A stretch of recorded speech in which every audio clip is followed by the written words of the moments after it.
This episode of the Wedding Film School Show is brought to you by MusicBed, the best music licensing platform for wedding filmmakers. Head over to themusicbed.com and enter our code WFS on checkout to get a free month on your annual wedding subscription. Now, on to the show. Hey, wedding filmmakers, stop doing this. How many times have you worked with somebody and they're like, hey, I'm like super laid back, man, I'm really cool. And then you get to the day, you're like, oh my God, they're a nightmare. The main thing that we come across is people that are like, you watch their film, and at the end of the film, you think about it for a second, you go, that film was about 3 minutes too long. Putting sawdust in the soup. You're just having it be filler, which is gross. Gross filler. You don't want to do that in a wedding film. You want to make your films feel punchy. Don't just do crap just because, like, even listening to this podcast, like, use your freaking brain. I'ma get right in my bag. Why you gonna try to get mad? Everybody wanna keep up. Don't you know I move too fast? I'ma zip right past. Drip all on my swag. All right, hello and welcome to the Wedding Film School Show. Again, my name is Jared, and I'm here with my business partner and friend, Mr. Jason McCutcheon in the house. How's it going, Jay? Good. We're just a couple of wedding filmmakers in the middle of all our gear. Yeah, hanging out in our gear. If you're watching this on YouTube, you see the mess that we're in. To our buddy Grant Fitzgerald, who always is wondering when we're going to get in the office. We're in it. We are in it. This is not what it's going to look like. We are still trying to move from our old office. Partially. But we're mostly done. They're finalizing floors today as we speak. Floors are being put on in the other room. But yeah, we're here. About to get started with our wedding season. What is it? It's May already. It's May. Here we are. May 2022. The season is really kicking off, at least for us and probably for people across the country and across the globe. Yes. And we are going to be here doing the Wedding Film School Show on a bi-weekly basis. We're still going to bring you shows week in and week out, every other week, that is.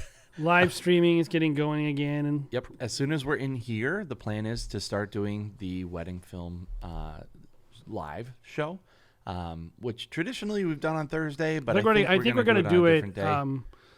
We're going to do it midday going forward. Why is that? Explain that a little bit. Well, we have an international audience, so it's very late for some of our European friends. Yep. We want them to be able to watch. Additionally, I think a lot of people are just sitting around editing, and they'd rather have kind of a live stream. All the day drinkers out there can be so a part of it. if you're a wedding filmmaker and you're just sitting around editing, we want to be like your background noise. Yep. So. Yep. and the idea there, traditionally, Wedding Film School Live has always been a live show, so broadcast right on YouTube, where we've done film critiques, we've done website critiques, we've done some pricing critiques. And in the future, I think we're going to try to make it maybe a little bit more entertaining as well. So it's not just straight education. It is just a fun show where we're hanging out, and we want you to come hang out with us as well. So more details on when that will be launched shortly. We don't want to schedule a certain date and then fall short. So we are just waiting till we're set up. But that should be coming out shortly. So today, on today's episode, we're going to be having a conversation about something, because I'm in a salty mood, Jared.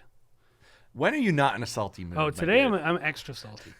so I was like, let's do something. Let's take advantage of that. And so today's episode is, quite frankly, something I'm looking forward to talking about, which is, hey, wedding filmmakers, stop doing this. But hopefully we're going to give you some, first of all, this is our opinion. Hopefully our opinion is a little more like we know what we're talking about. So if it's at all beneficial to you, great. If you think it's ridiculous and dumb and you don't like our opinions, then don't listen to them. Do whatever you want to do. This is what we always talk about. And I think the thing that we're maybe a little bit salty on is like, wedding videography is not a monolith. Like there's not one approach to doing this. And that's really exciting to me. I was talking to some people, I think it was on Facebook. We're old. We use Facebook still. Facebook. The Facebook with all the old people. But we're on Facebook. We're having this discussion just about like wedding education and wedding filmmakers in general. And the thing that's really exciting to me is that there's a bunch of different people doing a bunch of different things right now, where Yes. maybe like 5 years ago, it was pretty much like a lot of people doing the same old stuff, and maybe there were a couple outliers. Nowadays, it's like you have destination people, you have people that are local, you have people that specialize in event coverage, you have people that specialize in elopements. We're kind of all over the place. Everyone has a different kind of style, and that's really fun and exciting. So, Yeah, even with the stuff you're able to produce. So, so today's episode, we're going to outline basically a bunch of stuff that we think wedding filmmakers, well, we know wedding filmmakers do, yeah. that we think they should not be doing. And hopefully we'll also be able to give you a few alternatives. Hopefully it's a little bit funny and entertaining, but also hopefully you're learning a little. It's maybe a little bit of a come to Jesus moment for some people. Like, yeah, you're probably right. Yep. So, but the important thing is that, this is just things that we've seen, in our case that maybe are a little bit overvalued right now. And so, yeah, just again, our opinion and what works for us. I think it is a little bit contrarian for contrarian's sake in some cases, but I think there are some good points here. So the first one clearly is not stop buying gear, as we sit in the midst of all of our gear on our table as we're doing inventory and making sure that everything is working. which you should all do, by the way. We'll post a photo on Instagram to show you how ridiculous this looks right now, because it's so funny, just sitting in all of our treasures like Donald Duck in his vault of money. So let's go through the five things we have on our list. Give them a little recap. Give them a little pre-recap. So stop doing this. Stop pissing off the photographer. Stop using log. Stop being cheap on storage. Stop screwing yourself with bad packages. And the last one is stop idolizing destination work. So hopefully we triggered you a little bit, at least with one of those, right?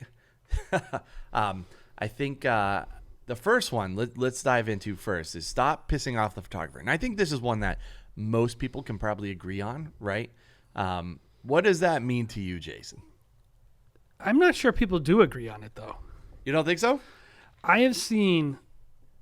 I remember we posted a video when we first started doing wedding film school, and people were like, oh, you're kissing the photographer's butt, and like, we need to stand up for ourselves. And like, I know a lot of people who have that opinion that basically like photographers are screwing us and we need to like make a stand against these evil people. And we're like that's their kind of like approach. And I'm not saying that there's nothing to that.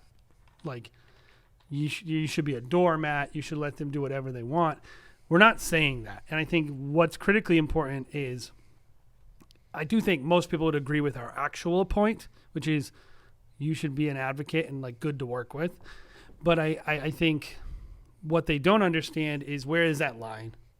Like when you're crossing that line, right? When you're like, when you're like, I've seen a bunch of people like, what am I supposed to do? They want me to, my center position on my tripod. And I always tell them, I'm like, you should never set that up. And they're like, well, how am I supposed to get that shot? I'm like, I don't know, man. Handheld it, do it on a monopod, do it on a gimbal. Well, why does that photographer have to have that? No, like literally a photographer, like you do photography. Could you shoot a wedding and not have that shot? What, like a center aisle shot? A center aisle shot. No, that's where the photographer lives. They have to have that shot. And so for me, as a person who's a coworker with that person, like for me to have no empathy on their needs, how am I expecting them to have empathy for my needs in that portrait session if I just spent during the entire ceremony obstructing their work? Yeah. So I think in theory people agree, but in practice they don't understand what the photographer's needs are. So a lot of times they end up just pissing them off. Yeah. Oh man. There's so many layers to this. Yes. I agree with you. I think a lot of photographers a lot of filmmakers don't even realize how much they're pissing off the photographer, and how much work they're losing because of that. Mm-hmm. They think like, well, yeah, I'm going to like establish myself and I'm going to shoot a great film and that will win everyone over. And then I'll no longer have to deal with these idiots. Well, it's almost like they just think like, because I'm talented, it doesn't matter what I act like. I can act like an asshole all day as long as I create this great film, and everyone will be happy at the end of the day. And I would say that's actually not true. I would say most people that are involved in the wedding day, probably actually everyone, except for you and the bride and groom, or bride and bride, or groom and groom, whoever. The couple. Two marrying people. Marrying people, yes. Two Did marrying we just people. coin a phrase? Yes. Awesome. Which is 100% accurate. Yes. You and the two marrying people are probably the only people that care what it looks like, and you probably care twice as much as the couple, right? But they don't care. No that one much. else involved cares about you. No, so you pissing off the photographer, pissing off the planner, pissing off the DJ, everyone involved, they don't care what your wedding film looks like at all. Nor They'll just, and the question is, should they? And my opinion is no. Why should they? no. I think what they should be concerned about is being a professional and getting work, just like you should be concerned about. You should be concerned about being a professional. And for us, the thing that we always tell our team is just treat everyone like an extension of our team. Mm-hmm. Treat everyone with respect, ask questions, be over communicative. And that kind of leads me into my next point. It's just like most problems with photographers can probably be hedged off by just having a conversation with them ahead of time. Not always. We worked with photographers that were like, well, we'll probably never get along. Let's talk about that photographer really quick. Okay. So that photographer, typically they've been doing it a while. They have their way. They're set in their ways. And more importantly, they have certain assumptions about what wedding filmmakers are. Yes, there's a lot of things going into their activity, their behavior. And it's not as simple as I hate filmmakers. And so these people, they're established, and what they're kind of usually old dogs. And you show up, and I had a photographer one time yell at me in front of the client because I asked them where they wanted to do the getting ready of the bride, and his started shouting at me saying, like literally puts his finger in my face, wagging his finger at me, and goes, "I'm not doing that. I do not. I am a photojournalist." And I was like, "Hey man, whatever you need, whatever I can do to support you." "Oh, really? Like posing rings? I saw you doing that." And he starts like, my reaction to that guy was to be like, "Hey man, whatever you need." Now, did I crap talk him? Heck yeah, I crap talked him. By the way, that was the guy who was wearing a tuxedo. He was wearing a tuxedo. I crap talked him. Everyone hated him. He was a jerk. That being said, I didn't argue with him in front of the client. I did everything until he asked me to turn my lights off during the reception, in which case I told him, he's like, "You don't need light in here." And I said, "Dude, you have flash. What are you talking about? Like, we need light. Otherwise you wouldn't be adding light to every one of your photos. So get out of here." But like, that's a very rare case. It's so rare. And even then I still worked really hard. Every single time we made a transition, I said, "What are your needs?" Because I want to kill that guy with kindness. Right. And you talk to some wedding filmmakers and they act like that photographer is every single weekend. Oh yeah. And I've never encountered We have that enough type of data. photographer. We have enough data to tell you that if that's happening every weekend, you're the problem. Yep. And I would say on the other perspective, on the other side of the spectrum, like you have that really established guy who's been around since the 70s, has shot, Celine Dion's first wedding or whatever, and they think they're a big shot still, even though that was 30 years ago. And then I think on the other side, you have this super inexperienced person who can also kind of be a jerk, who's like, "I'm just trying to get my vision and you're screwing that up," and they're more like insecure. I find that I encountered that more where I'm Yes. like, "Hey, I want to do this and this." Yeah, or they don't have a Maybe plan I'll get at a all. little. Yeah, they don't have a plan. They're stressed.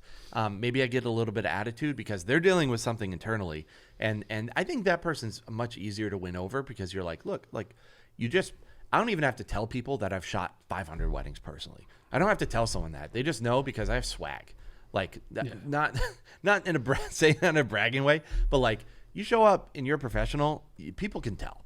People can tell you've been there before. You're just like, nothing's getting to me. I've seen everything. Like I've literally seen every scenario you could encounter. I know when to rush. I know when I'm going to need certain things, but I'm cool as a cucumber. And that's professionalism, like on site, and people feel comfortable. Something that people always say about us is they're like, "You made our day feel so easy." And just like you went with the flow, you were able to, address problems that we thought were big problems, and it was butter So the entire day. So what we're really saying is stop creating unnecessary conflict that has no benefit to you or the client Yep. with photographers. And instead of that, try to see them as an opportunity to grow your business. Mm-hmm.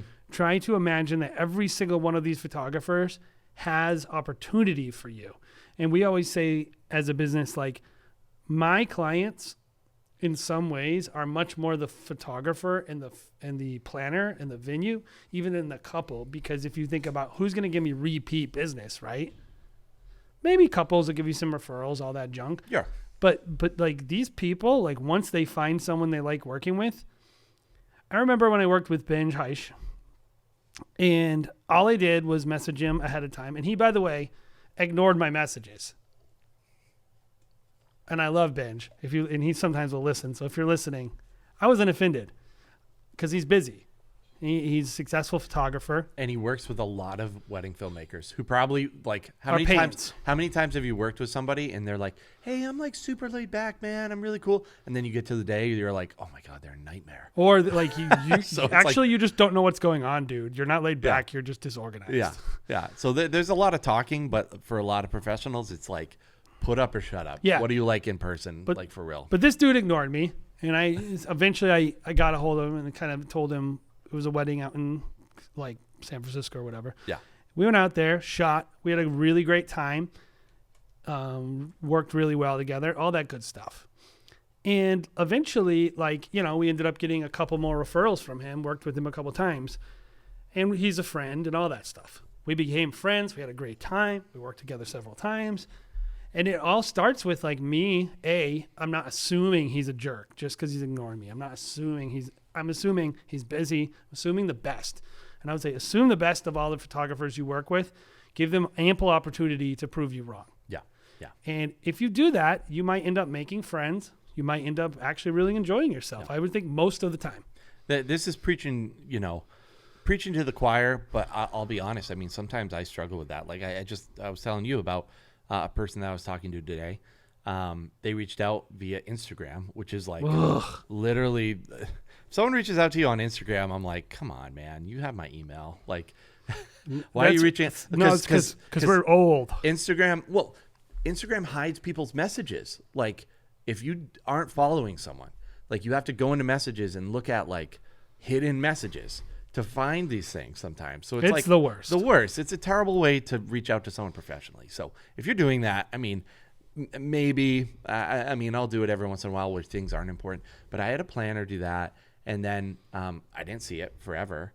And then I get a message, hello, and I'm like, come on, man. And also, I had added this planner to our email chain with the bride and groom. They're like, hey, they haven't gotten any things from you. And I went in and I was like, I've sent them 3 messages so far. Mm-hmm. And I've seen that they've seen it 3 times. And the planner has seen it. Everyone has seen it. Everyone is informed. But they're blaming me for not responding to them. Because you're the filmmaker. Because she reached out on Instagram. Hello, are you going to respond to me here? No, I reached out. I sent you 3 emails. You haven't responded to my emails. So it is tough. And it is hard to keep cool sometimes with people. And then I look at the planner and I'm like, this planner has like 200 followers on Instagram, even less, like 150 followers. I'm like, you go into full on elitist mode. Yeah. Well, no, but it just shows you how inexperienced this person is. That's why they're reaching out on Instagram. And it's like, you know what? I can help with this person. Like I have a little bit of grace for them because they just haven't done this for very long. And I just need to get over myself. I mean, the truth is like, even though I know they're talking smack about me behind their backs. If you are the one with the knowledge, and if you're so smart and you know how it should be operating, then you're the one in control. Right. And so if you're able to take a situation and improve it, that should be your goal. And so stop creating adversarial relationships. And I think the other thing is you're killing your creativity because actually some of these people have better ideas than you and you should want to extract that. And the other thing is you're hurting your client experience. It's just, there's literally no excuse for allowing this to be a regular occurrence in your business. And you need to stop. Yep. Stop doing it. Yep. If you keep doing it, you're the problem. And if you want to know why you're the problem, sign up for coaching. Tell me what you do to these people, and I'll tell you what you're doing wrong. Let's go on to the next. Oh, next I can't point wait that for we this made. one. I know this is your point. So the next one is stop using log. So explain to people why this one made Stop the list. shooting log footage. This one is something that really bothers me because I see so many people who are asking basic questions like, "Hey, I'm just struggling. I just shot this footage. Why is it doing this? And why am I doing that? How do I make it look good?" And all this stuff. And inevitably, almost all the time, this person is shooting log, which stands for logarithmic footage, which is basically a flat profile that kind of extracts all the saturation and all the contrast. And then why would you ever want? It's terrible looking. Why would you want this?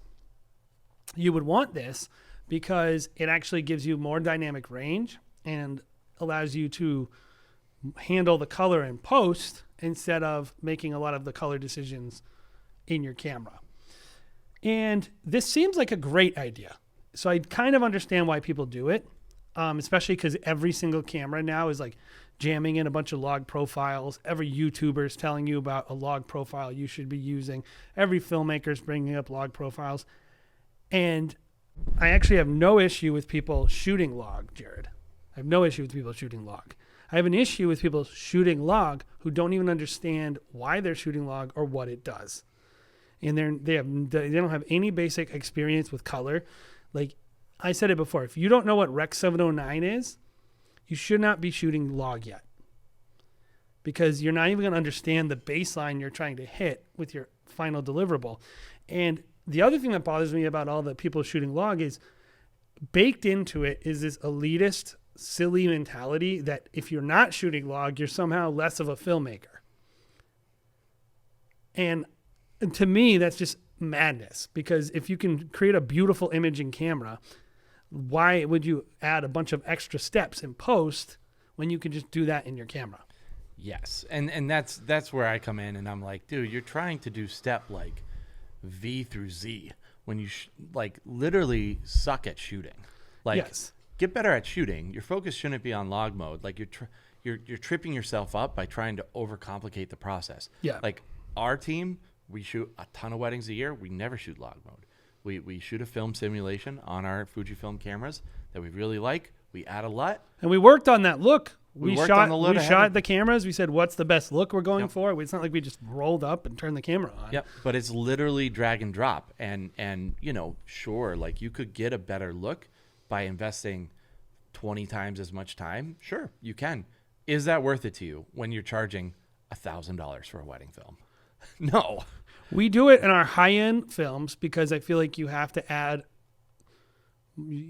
I think the expectation for a high-end film is like a level of time put into color and creating a very unique look and all those things. And like, honestly, if you just love it, great, keep doing it. But if it's causing you issues, I want to set you free and say, you're not a better filmmaker just because you shoot log. Yeah. And you don't have to. And if you're struggling with it, like, to be honest, when people say, what should I do? Usually I'll tell them, like, stop doing that. Just don't do it. Do something that focus on, like, Right. your editing, focus on a million other things.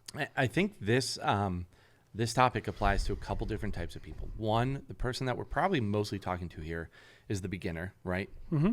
The person who's starting out that's like, hey, in order to make my footage look good, I have to shoot in log and do all these things. It's like, no, there's plenty of ways to make your footage look good without filming in log. But then there's also the person who's maybe been filming for 5, 7, even 10 years, who's like, man, I wish I could take more work, or I can't imagine taking another 5 weddings, you know, because we put so much time into our post-production and blah, blah, blah, blah, blah. Yeah. I think that also applies to that person because, dude, like you could literally put on a LUT and shoot in some, you know, But you film could, if you simulation understand log, and take you can do, on way more work. if you understand log, you can do the same thing. You Sure. can put a Rec 709 conversion LUT, get a freaking other LUT designed for it, or you can, I don't know, crank the blacks up and saturate. Like, a lot of people don't understand log, and I actually don't think understanding log is a critical skill for wedding filmmakers, and I don't think it should be perceived so. Yeah.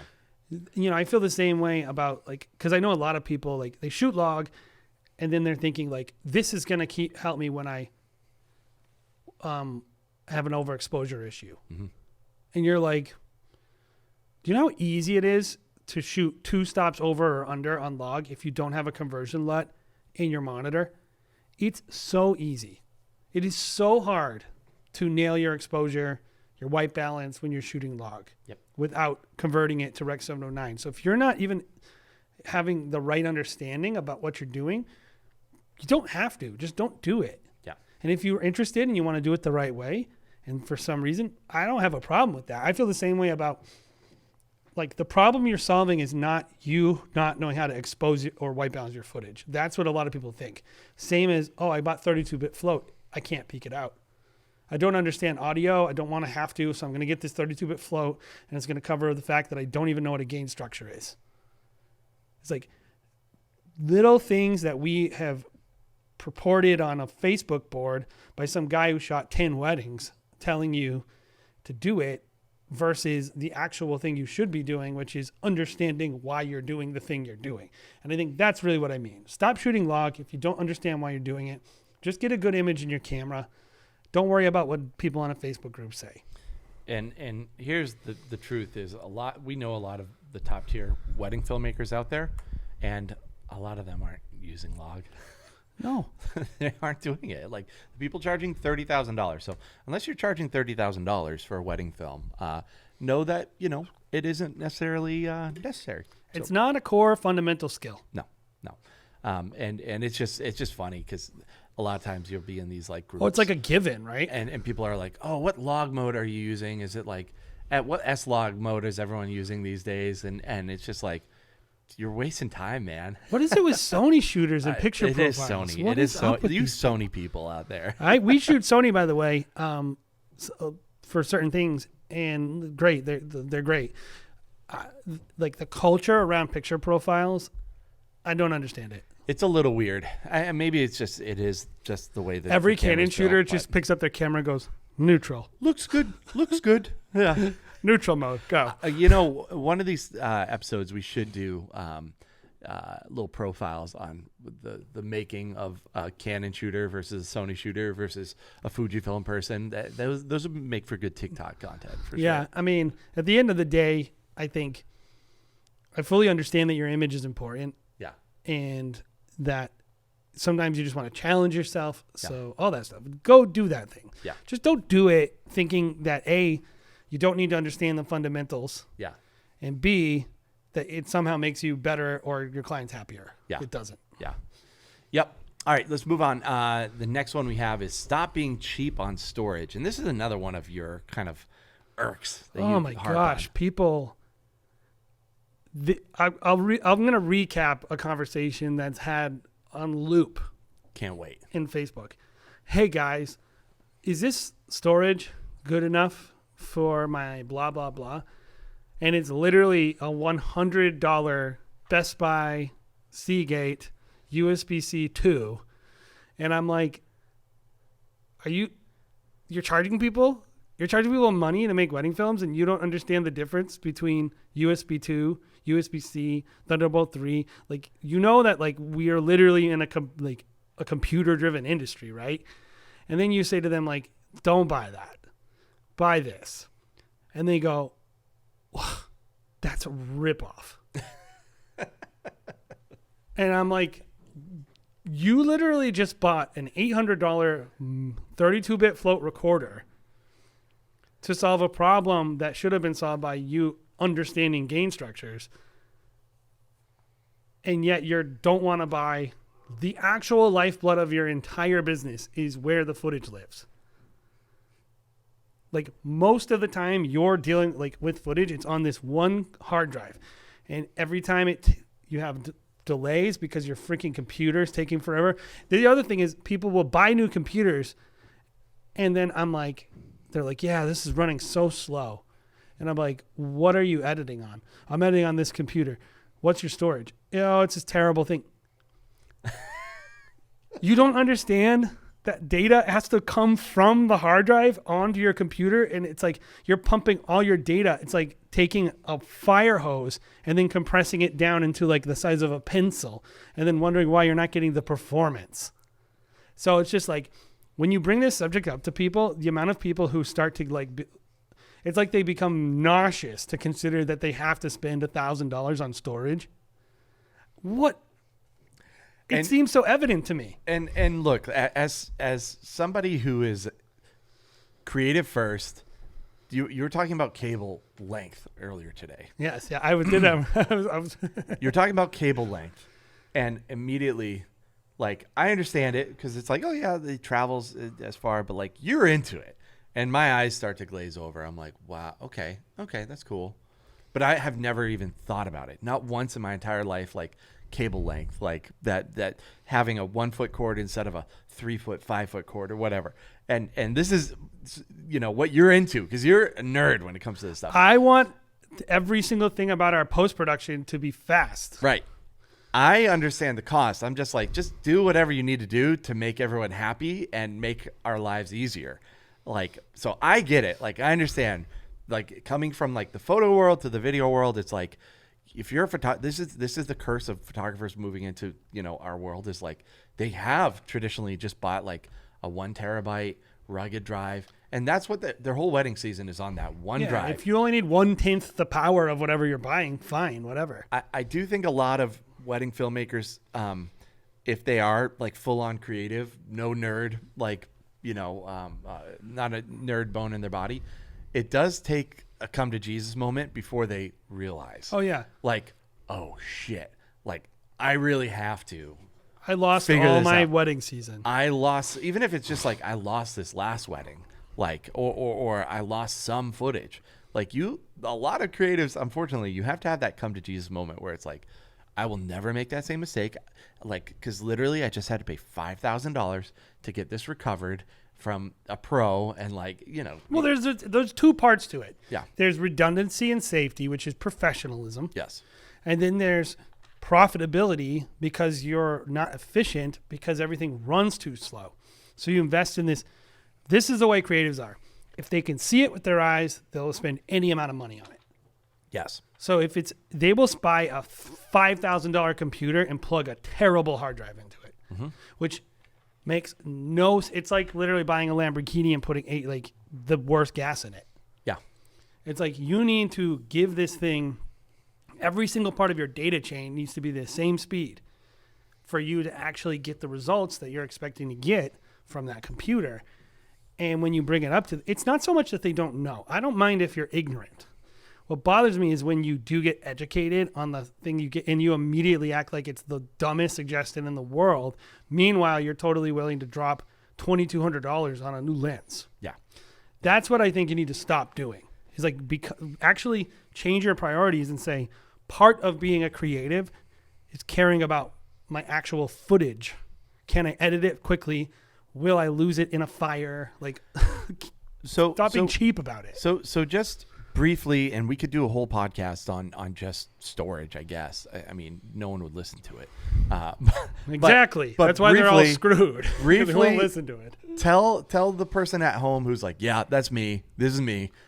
I don't know what to do. How do I not be cheap on storage? What should just a basic setup, a person that's doing maybe 15 to 20 weddings a year, what should their basic setup be? The basic setup should be, you need to have some cloud-based archive, first of all. And that means spending money on Dropbox or Google Drive or whatever you... Not Dropbox. Whatever you prefer. And, getting your stuff up there. I think you should get a NAS, even if it's a 2-bay, but something that will do that work for you.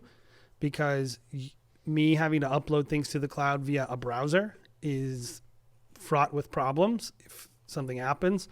And I just want to know, like, our backups happen overnight automatically. We don't do that. We've given that job to a computer.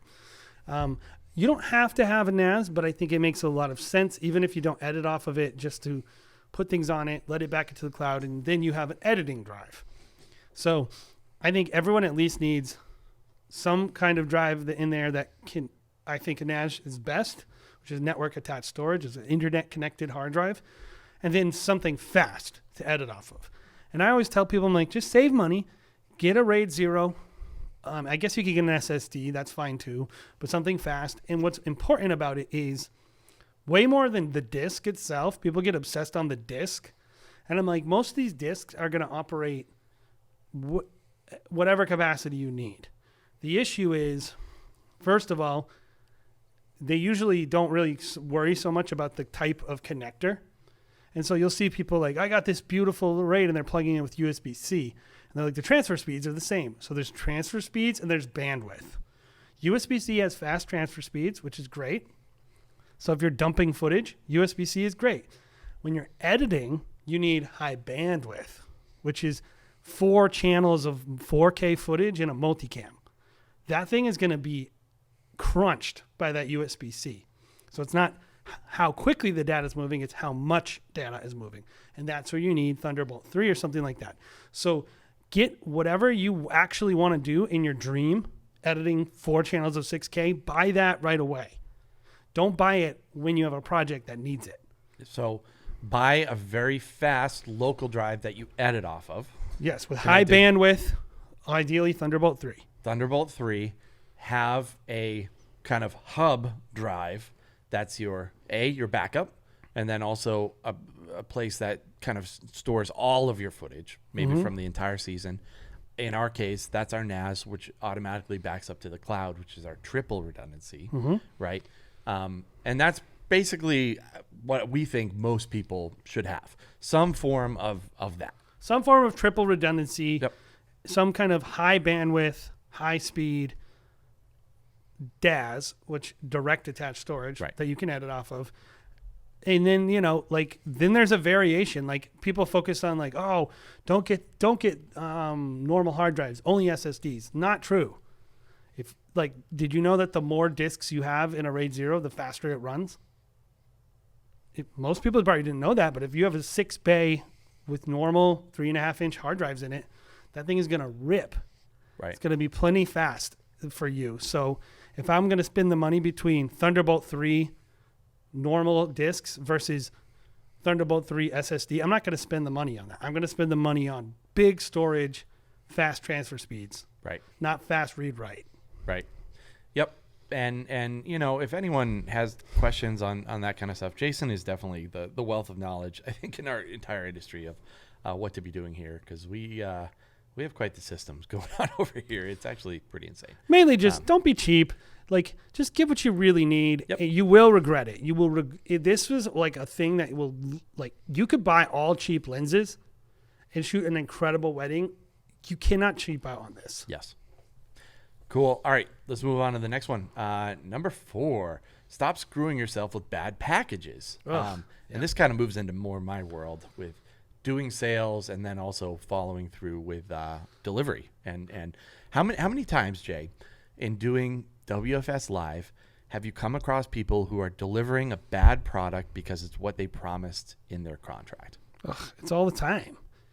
It's like, well, this is what they want. And I was like, are you sure it's what they want? Are you sure it's not just what you sold them? And because you didn't, and by the way, I do understand people struggle with this because they're not sure what to sell people. And so I don't really judge people for it, but I do want people to understand you should stop doing things that hurt your business when you're the only one who's forcing you to do it. Yeah, but it's all the time. The main thing that we come across is people that are like, you watch their film, and at the end of the film, you think about it for a second, and you go, that film was about 3 minutes too long. Well, that was boring. Why? That was boring. It didn't have any punch. It had an extra song for no reason. You should have cut it down 3 minutes. And essentially what a lot of people are doing is just stretching that footage out to make a longer film. And when it's that thin, it starts to feel thin. It exposes the weaknesses of what you're, either the day, the couple, you're shooting, whatever. You're putting sawdust in the soup. You're Yes. just having it be filler, which is gross. Gross filler. You don't want to do that in a wedding film. You want to make your films feel punchy. And so, this concept of screwing yourself with bad packages, I think length of film is definitely one thing that I think can screw people.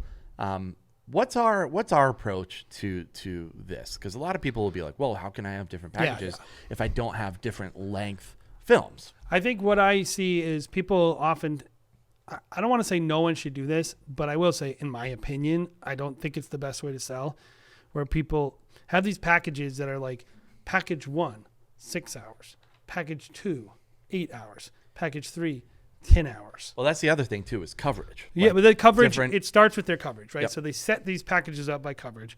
Then they're working in the opposite direction, which is they shoot 6 hours and then they try to find a way to make the edit as good as a 10 hour. And they're like, oh, well, what am I going to do? And I'm like, you didn't have to shoot 6 hours. You could have shot 10. Well, but they only bought 10. They only bought 6. And I'm like, why? Why are you giving, like, what if you shot all your films for 10 hours and then you just charge people different amounts of money? Make up that in post. Right. Make up like, your money should be made in post. Like, I personally don't care about 2 hours on a wedding day. Right. My whole thing has been, we've always delivered, we've said, hey, this is a highlight film. It's always going to be. Right now, our highlight film is always 5 to 6 minutes, no matter what package people get. 5 to 6 minute long film. And then for all of our days of coverage, 6 to 10 hours of coverage. Mm-hmm. Because what do I care? Like, at the end of the day, I'm still going to be, even if I'm there for 6, if I'm there for 7, 8, 9, 10 hours, the deliverable is still going to be 5 to 6 minutes long. And what that does is it frees me up. Like, I'm not going to have that person, the couple, be like, well, what happens if you're there for 5.5 hours? Can you take off an extra $300 or whatever? I'm like, no. It's all the same amount. You can't play that game with me. It's all the same amount. I'm on site. And how many times have people called you and been like, well, how much time are you there? And then you're like, oh, 10 hours. And they're like, oh, that's really great. The other guy said this to me. Mm-hmm. People do it all the time. Yeah. And I'm not even going to play that game. I'm just going to say I'm up. Usually I'm there 9 to 10 hours because I would rather show up early. And that's another thing, like a whole nother conversation. I would rather show up early, get my feet underneath me, film some extra B-roll if I want to, because I'm the one creating the film. I don't want to give the producer hat to the bride and groom. I still want to be the producer, director, DP, gaffer. I want to be all those roles. I don't want to give that responsibility. You don't want them to just randomly decide how to make a wedding film, even though they've never actually done it. Because what happens is you're put in this position of, if they hire me for 5.5 hours because they want to save money, then I'm going to be there either for 5.5 hours and I'm going to produce a less quality film, or I'm just going to have to work overtime to produce a better film. And so may as well just say, hey, I'm going to be there for 6 to 10 hours. And that, honestly, when people hire you, they're hiring you a lot of times. They're hiring us at least 2 years in advance sometimes. They don't know what their schedule is going to be. They don't know how long they need me for. So I just take that off their shoulders, take it off my shoulders. Well, and people just, I say because 6 to they're 10 ignorant, hours. people are ignorant. Yeah. And they think more time means different things, versus like, we're like, this is how much time shooting it takes to make this 5-minute video. Yes. Versus this is the video I can make in 6 hours. This is a video I can make in 8 hours. This is a video I can make in 10 hours. We want our deliverable to be super consistent. So that way, for a lot of reasons, not inserting, I could even say with this point, like, people are inserting these pointless variables in their post-production process. So they're constantly, everything is different for no reason. Everything being unique because you're being inspired, that's one thing. Yeah. Just pointlessly not knowing what you're going to get with every wedding, I don't understand that. Like, right. I don't see it being a good sales point to tell someone, hey, upgrade and you get an extra minute in your film. I don't see a lot of people really caring about that. They care more about the quality. They care more about like the style of film that you're delivering. If you say like, well, you're going to pay $3,000 for a 5 to 6 minute film, you're going to pay $4,000 for a 8 to 9 minute film. Like, people don't think of it that way. They just think, do I like that film or not? And I would say we do things, we do have a longer film. So I don't want to just completely trash it, but it's much longer. Like, we have our highlight film, which is 5 to 6 minutes and it's long. actually different. And it is different, yeah. And then we also have what we're calling a doc edit. We should probably call it something else, but a doc edit, which is more like around 16. It's supposed to be like a 20-minute long. documentary versus a highlight. Sure. But like a real documentary. in order for people to get that, I do require them to do multiple days of coverage so that we can really fill it with the meat. You know, we really want to show like more content in a film like that. So it is very different. And I think that's easier for people to understand. If they want the longer edit, hey, here's a way to get that. And it allows me to use my sales or my packages. But most people aren't even doing that. They're doing like this. So minute in a way that makes it kind of hard for the couple to even make a decision. Yes. Like, because they're like, I don't know, do I want an 8 or 9 or do I want a 7 or 8 minute film? Like, it's just, and that's hard for you as a creative because sometimes you're like, I just want to do what this piece is calling for me to do. You know what your sweet spot is as a filmmaker, like, and you should try to make that as much as possible. Yep. And you should be okay telling a couple, you don't want that or I don't make that because it's not as good as this. This is what I do. This is what I do best. If you want me to be at my best, this is how much time I need to do it. Like, what's funny is in commercial, this is the most counterintuitive thing in the world, and you would never do it this way. How much time do you want, coverage-wise, for this interview? Right. Like, no, you say, okay, this is how much time it takes. What do you want? You want 5 interviews? Okay, that's probably going to take 2 days. Like minimum 30 minutes with the person, 20 minutes in between. Here's all the here's the time it takes for the grip guys to set up. Yeah. Blah blah blah blah. I would say it is a little bit different because we're the ones offering the product. We're the ones saying, you know, here's the shiny thing in the window. Do you want that? And then they're like, yes, I want that. You say, okay, this is what it's going to cost. That's how the interaction should be. Yes. Here's what I make. This is how I make it. Instead, we go, here's some things I make. And then the person really doesn't know, like, tangibly the difference between one or the other. And the client's not educated enough. So we're saying stop setting up your packages in ways that just make you lose money for no reason. Be thoughtful. If you really love shooting 6 hours, 8 hours, 10 hours, you're just really inspired by that. It really is great. Like, what do I care? Right. I don't care. Right. Fine, do it that way. Yeah. But I've heard a lot of people complaining where they have issues where the couple is a little confused or frustrated, and the filmmaker is frustrated and confused. And I've consulted with some people over the years, and I'm like, stop doing it that way. And they've told me, like, later, they're like, yeah, we changed it. We did this. We say all day coverage, and then we just, because what we do is just say all day coverage. Package 1, you get this highlight film. Package 2, you get this highlight film and what other people would call doc edits. We call them linear edits. Package 3, you get 2 days of coverage and a longer film and a highlight film. Mm-hmm. So you get like the base. So what we do, we have a base package and we just add stuff to it. So we're trying to sell them edits. We're not trying to sell them coverage. Yes. And I think when you think of it that way, it's like how much most of your time is as a wedding filmmaker is in post. It's not in production. And just to clarify, when you say we're selling edits, we sell creative edits. You know, we sell the ones that are cut, you know, clips cut to music with sound bites.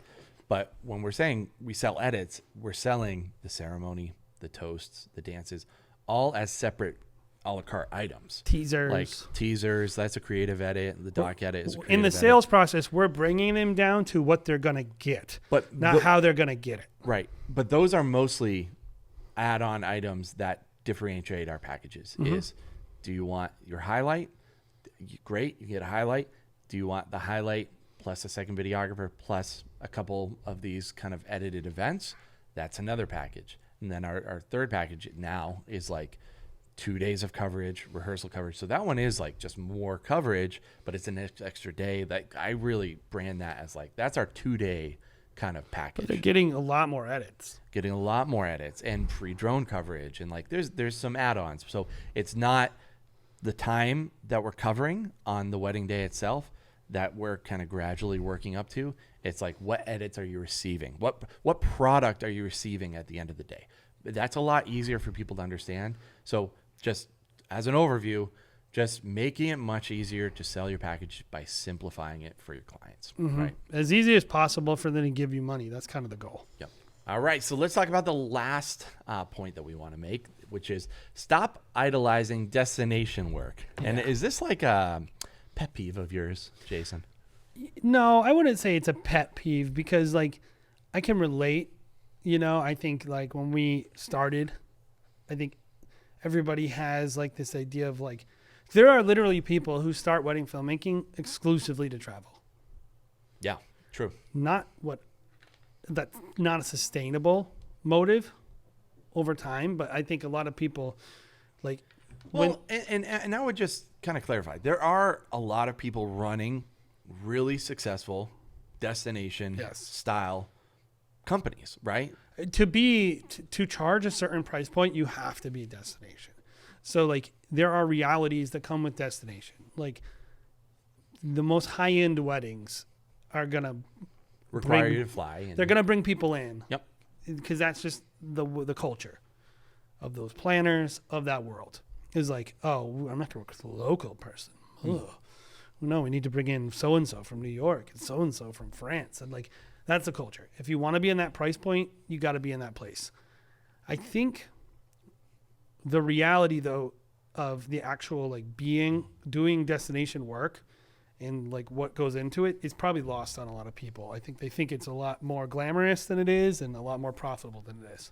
This is what I would say about most destination work that I've seen, and maybe this is just my observation, but I think it's true. Most people that are traveling, I would say probably about more than 50% are doing it at a discount. Mm-hmm. If you're like, hey, I'm trying to get into the destination world, the only way that you can really do it is by offering people a discount. Like, yeah. Like, like there's two people who are doing it. There's the high end people, and then there's the happy to be there people. Yep. And the reason why I know this is because a lot of the people that are doing it professionally and charging a lot of money to travel are pissed at the people who are cutting their legs out from underneath them, who are undercutting them the entire time. And so there are a lot of people that are upset at the people that are like, oh yeah, I'll travel for free. I'll take the hit because I want to be able to travel to, Italy to shoot. And by the way, I think I actually have no problem with you doing that. And if people are mad about it. Well, but at the end of the day, that's not something I have to deal with when I'm filming in my own backyard. No. And so people should be able to do whatever they want. I think the main thing we're saying here is just be aware that even if you become successful at becoming a destination wedding filmmaker and you have this glamorous life and you're in Texas and then you're in France and then you're in Italy and then you're over in, Southeast Asia, there's always going to be people that are undercutting you. And that's not something you have to deal with when you're working in your own backyard. Or not, I guess you have to deal with it, but you don't have to deal with it as much. There's not this like, hey, I will undercut this one person at every single corner. And you're much more competitive when you're able to stay local. The pricing strategy for destination is way, way, way trickier as well. And because like we have a wedding in July and travel alone is going to be like $3,000 or $4,000. Yeah. I mean, we booked this wedding 2-3 years ago and we were like, hey, here's our travel fee for getting there. Now, what are gas prices 3 years later? Like, yeah, it's gone through the roof. Pre-COVID, we booked this thing. All these hotels now are ridiculous. What is it, like $800 a night for the hotel that they? Oh yeah, that's everywhere. And so at the end of the day, like what I want people to think through is like the actual truth about destination work is that there's a massive price to pay for that too. And when they're making decisions about their business and their own health, satisfaction, families, creativity, like I remember when we got this gig in Dominican. And there's nothing wrong with the couple. They were sweet. Fine. It was totally fine. Coverage was fine. Film was fine. Everything's fine. But I remember getting there and thinking like, oh, we're going to get to do all this cool stuff. And then there's all these issues with the resort. And then it was tropical storming all day. And you couldn't leave the resort. Like when we shoot weddings in the Cape, we're like, I know this one spot and I know this other spot. We have the run of the land. Right.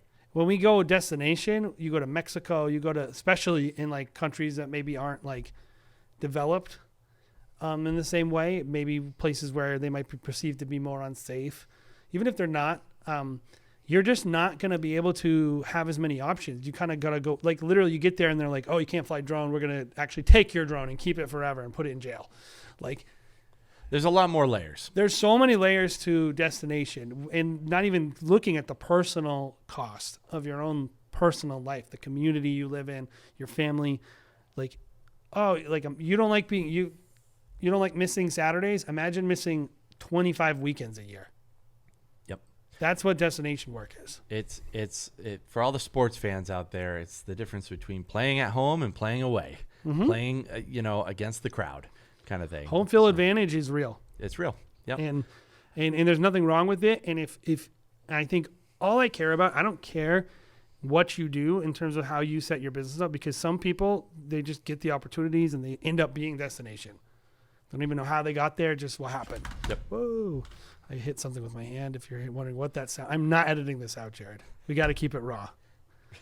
That's not like us on this show. but what I see a lot of times is they forego perfectly good businesses that they're happy with. And when you really dig into it, it's like, well, I just want to be perceived as one of the best, or I want, I heard this one podcast, they told me how to get into destination, so I wanted to do it. Like, and you ask them, like, are you dissatisfied with your local work? Like, what's the problem? And they're not even really fixing a problem. They're just doing what they thought they're supposed to do. Yeah, it's true. And how many people do you know that travel every single weekend that are like, man, I wish I just got to work in my own backyard more. Every once you're there. Every single filmmaker I know that is primarily destination always at one point says to me, man, I wish I had all the local weddings you did. It must be nice to see your kids at night. Yeah. After you shoot a wedding. Mm-hmm. Like, I agree. I agree. Pretty great. I fully, I get why we all end up where we end up. Mm-hmm. And we all have different priorities and situations that we're. Yeah. If we had to travel, we would certainly travel every single weekend to do what we do, for sure. Probably. I would definitely limit it. Of course. Yeah. Like, you'd have to figure it out. I would get my 10 weekends or whatever. I wouldn't want to be traveling. And so that's the second side, the cost side. If I'm willing to do 10 destination weddings, but I'm willing to do 25 local weddings, even if I'm charging 10 grand for those 10 destination weddings, are they really making me more or more money? Mm-hmm. Like, as a business person, like, you have to think about like capacity. I was listening to Elon Musk the other day, and he was talking about his gigafactory. And his big thing he keeps talking about, and like, this is what really smart people know, is it's not about demand, it's about production. The ability to produce all those batteries.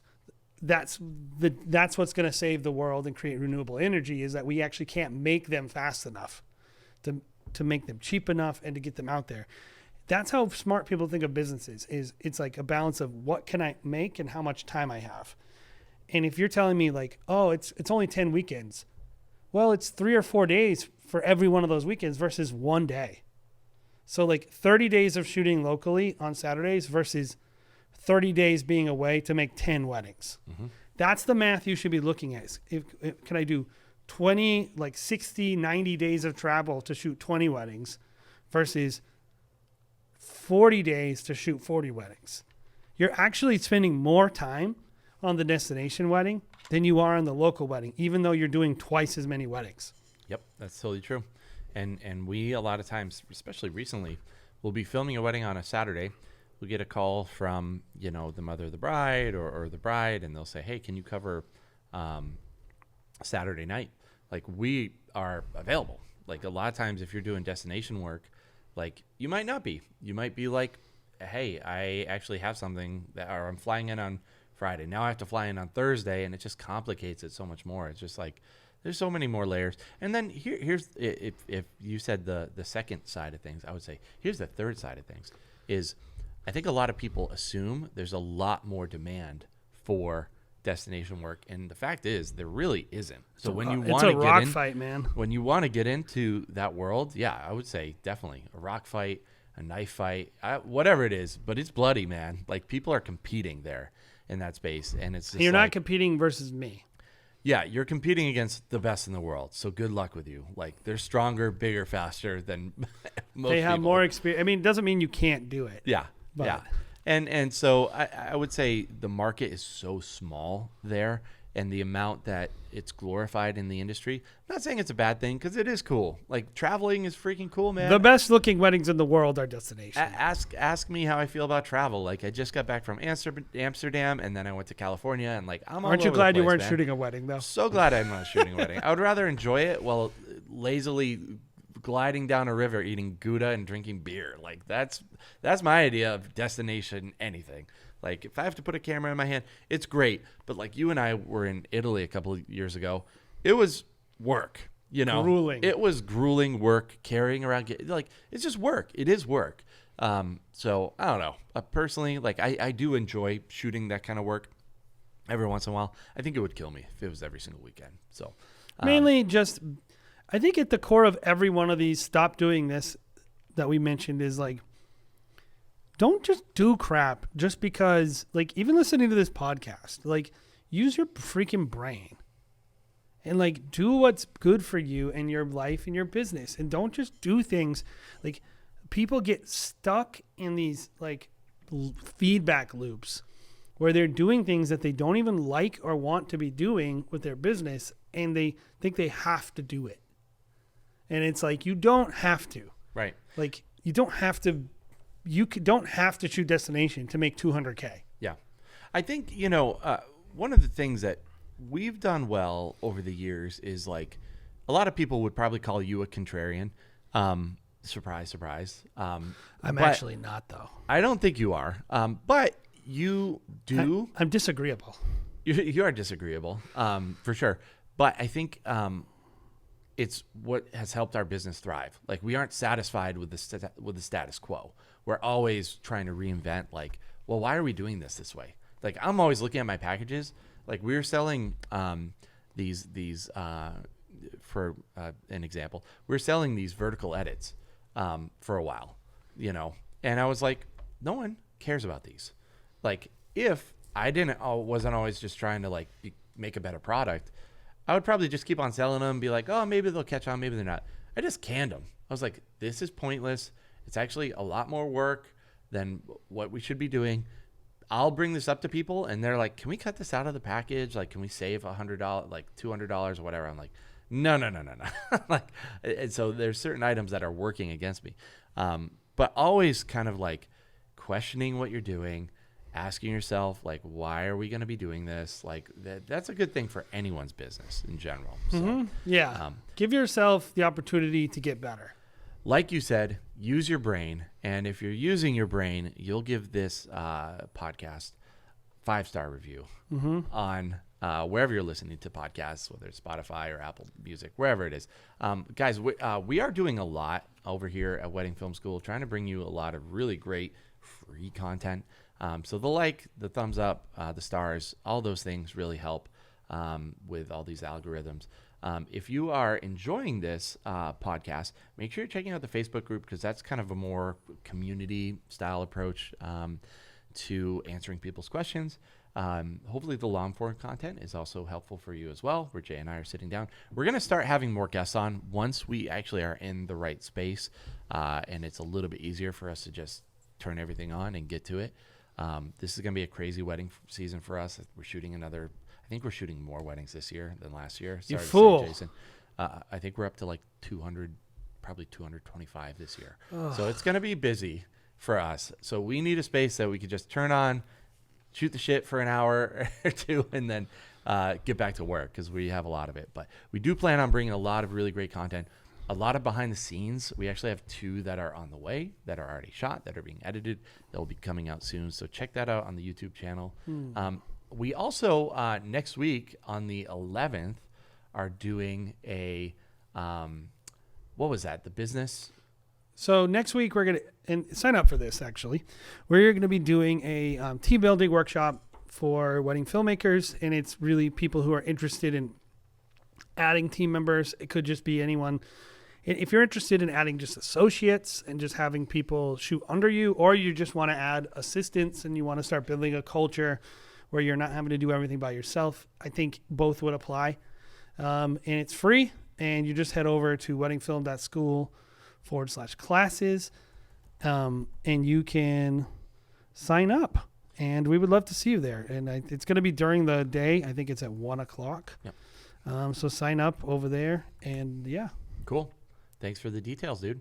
Guys, thank you for listening to this episode. Hopefully it's been helpful for you and your business, and it's been fun along the way. Make sure you are subscribing, and we will see you next week here on the Wedding Film School Show.